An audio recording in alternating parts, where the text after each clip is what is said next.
So, as maybe none of you know, I'm a pretty big fan of the Sam Raimi Spider-Man trilogy. Yeah, you know the one I'm talking about, Tobey Maguire and Willem Dafoe and Ash from Evil Dead. Yes, I know, even the bomb of a film that was Spider-Man 3 I can appreciate in some ways. Like, I understand what they were going for, and even if there was a little bit too much Foreman from 70s show face rather than actual Venom, I still get what they were going for and, kind of appreciate it, I guess. And I guess there was a dispute or something over who the villain in the fourth installment of the franchise was going to be. So Sam Raimi and Tobey and Bruce all got fired. But since we're living in the golden age of comic book movies, we can't just let Spider-Man wither and die now, can we? No, we need to get a reboot out there as soon as humanly possible. So this June, we're going to be greeted with a Spider-Man reboot, The Amazing Spider-Man, starring this skinny kid with an Edward Cullen haircut. And in this video, I'm going to describe to you why I'm looking forward to that particular movie. So as a teenager of 2012, I am living and growing up in the golden age of comic book movies. Now basically what I mean when I say the golden age of comic book movies is that we're getting a new comic book movie based on superheroes and stuff every other year.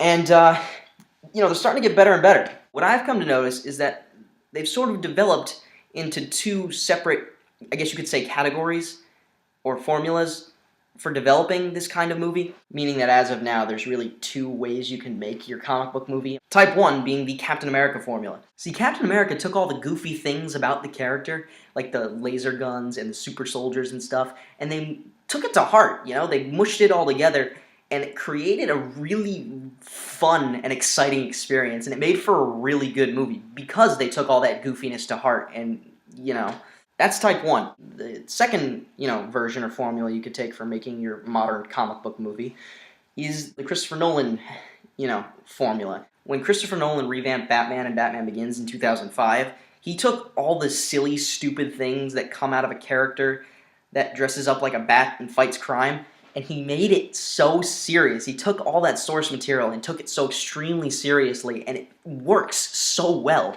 And, it makes the story really dramatic, and that's why we love it so much, because it gets us to care so much about all this absurd stuff, and he makes it feel real, and that's why that's a great, second formula. Okay, I love the Sam Raimi Spider-Man trilogy. I love it to death, but admittedly, it's really, really stupid and really, really silly. There's lots of silly moments, and based on the trailers and previews we've seen so far of this new Spider-Man, it looks like our good friend Spidey's finally getting what I like to call the Batman treatment. TM. Basically, what it looks like they're doing is they're taking all the silly stuff that comes with a nerd getting bitten by a radioactive spider and getting superpowers out of it, and they're taking all that source material, and they're taking it super seriously, and it looks like it's going to work really well. I'd like to see Spider-Man's story taken really seriously, because he has a great backstory. I mean, I think it's even better than Batman's, if you ask me, but, that's just a lone YouTuber's opinion.